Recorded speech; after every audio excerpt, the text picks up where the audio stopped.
tonight sees the return, excuse me, it's gone wrong already.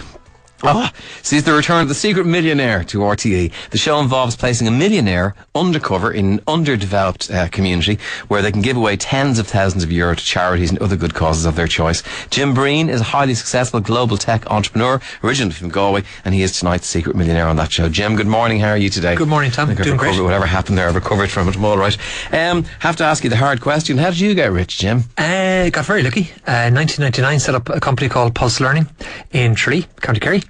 And we've had an amazing ride. Got some. At that time, what was going on in your life? 1999. Well, November 1999, I set up the company, an e-learning company.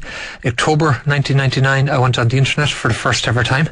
Really? In the library in Abbeyfield, the librarian actually had to show me how to use the internet. So a month later, set up the business, and I recall I bumped into him about 4 years later, and he asked me how were we doing, and it was 2003, and we just landed some projects with NASA and Citibank and Yale University in the US, and I said, I'm doing great. We're just after landing some projects with NASA and Citibank and Yale University in the US, and he kind of looked at me, and then in 2007, 2008, we won the Deloitte Fast 50 as the fastest growing technology company on the island of Ireland. And he came up to me, said, I'm really sorry. I said, what? He said, well, when you told me 3 years ago what you were doing, I didn't believe you.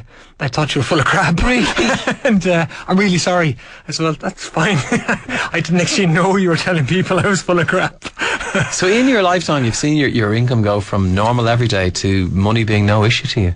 No worry? Yeah, I suppose it's kind of it's a funny thing. I'm an entrepreneur.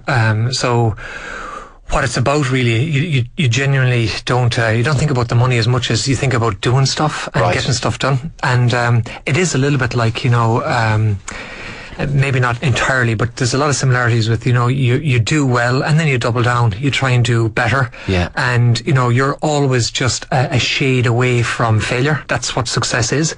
And you're what keeps you going every day is that, we are now today, as an Irish company, we are present in the US, in Canada, in the UK, in Australia.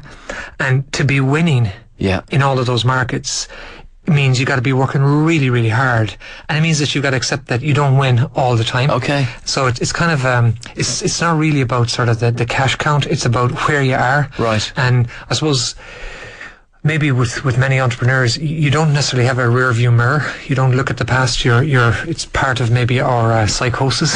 Yeah, no, absolutely. Not worried about the future. But it's put you in a situation where you can bring some of the wealth you've made from this to bear on these projects. The Secret Millionaire thing, just people who don't know it, how would you explain it to them? So I suppose at its crassest, it's format TV. So they pluck four people who have got the ability to be able to donate sums of money, and they put them in environments where they wouldn't normally be. But a level or two beyond that is, and what really interested me about the format that RTE make, is that it's really trying to find projects that are sustainable, so that in a year's time, I want us to be able to look back at the projects I was involved in and say, yeah, we've made a difference. Not by the check you hand over, but by the commitment and the work that you can do. And it's not all that difficult. I mean, in one way, there was kind of a concern about you're meeting with people who are totally different background to myself. They wouldn't normally maybe meet me on a day-to-day basis. I wouldn't normally meet them on a day-to-day basis, and you're worried like, how different will we be? And in fact, they're all social entrepreneurs. They don't go for titles or labels, but that's what they are. They make things happen with where did you go? Where you're put into a community in disguise, so they don't know that you're in a position to provide the kind of help you can provide. What kind of communities did you go into? Yeah, so I went into South Finglas, and well, you see me dressed today. I guess it's not easy to disguise me.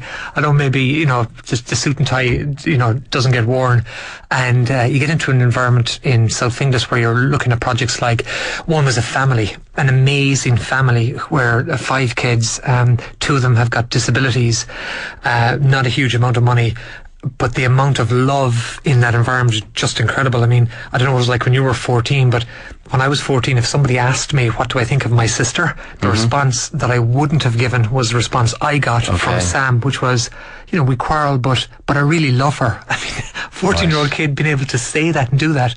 And when I asked Sam, again, 14 years old, he looks after Woody's mom, he looks after his 6-year-old autistic brother and his 15-year-old disabled sister. I said, Sam, if you had a chance to change anything in your life, what would you change? And he thought, and he said, I wouldn't really want to change anything, but if I could keep it like this for as long as I could, you know, you said, wow, break your heart. And he was one of 4 different possible locations for your, you know, sources to give your money to that you came across. Yeah. It must be heartbreaking for you to see the 4 different people who I presume are all equally in need of help. Yeah, they are. And what you're looking to do is you can actually spread the money on one of them, or on 2 of them, 3 of them, or 4 of them. And then if you're deciding to spread on multiple, how do you make that spread? But actually, Tom, what happens is the money is there and you do hand it over, and that's fine. But the reaction immediately and the reaction afterwards is not so much the check, but it's, gosh, somebody's actually acknowledging what we're doing here. They're taking the time, because the projects that I was involved in, I was looking for projects around the fringe, ones that wouldn't normally be under the spotlight, where greatness was being done but quietly, right, and trying to find that and trying to find what the greatness was. And it was amazing at the end of it to say, you know, people in tears, and it's not because of the cash, it's because somebody says, you know what, well done, you're doing something great. And then the long term is you're sticking with us, because we filmed it 7 weeks ago. I've met each of the projects multiple times since, and we're doing work since. Is it not a bit overwhelming, though, to know that they're just 4 that were presented to you, and there are probably 40 more out there if you wanted to find and to help? I mean, the crazy thing about it is, if you just take one of them, the Detached Service in Finglas, and so these are guys who work on a community employment scheme, which basically means that they get their dole and they do this. So it's no more. They don't get paid a salary or a wage. So for their social welfare payments, they do this work. And the work they do is they walk the community at night, and they try and engage with people from 16 to 26. But there's no real age boundary. Could be younger than that, could be older than that. But 16 to 26 is the official. And it's hopeless, right? Because there's drugs being done. It's deprived like you wouldn't believe. It's antisocial behaviour. It's people who are in and out of prison. There's little education. And in the midst of all that, you say, why do you do this? And it's very simple. They say, because everybody else has given up on them. Everybody. So we're not going to. And you say, okay, fine, I get that to a degree. I couldn't do, but I get it. But how do you keep doing it? And like 9 out of 10 times when they try to do something, it fails. Okay. So they try and get somebody to go to a parole hearing or to a job interview or a resume being written. It fails. But 1 time out of 10, it works. And you say, how do you keep going? Simple. 1 time out of 10, it works. Does that not exercise a powerful draw on you, to be parachuted into this and see the good you can do? Do you think like there's more for me to do? Absolutely, and I think we're very lucky as a company, Pulse Learning. We're very involved in corporate social responsibility, which basically means that in all the communities that we work in as a company, whether it be in Canada, in the US, in Australia, in the UK, in Ireland, we work with our local communities and we give back, and it's good business to do it, because by doing that, it's good for morale, it's good for employee exposure, but it's also good for the community. But this is different, because this is doing it in a way that's way outside the comfort zone. You're in areas like, for example, we're working with Headway, acquired brain injuries.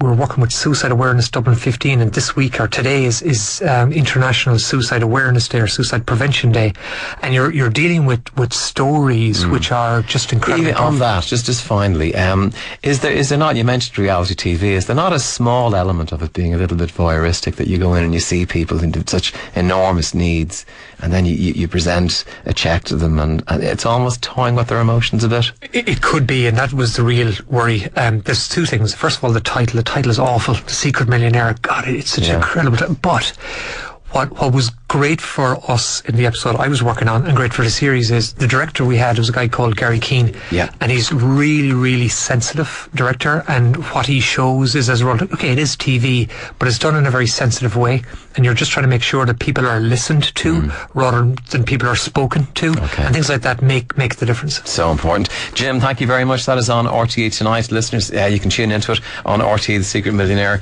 and see what you think you make of it yourself. Jim, thank you very much for joining us. Pleasure talking to you.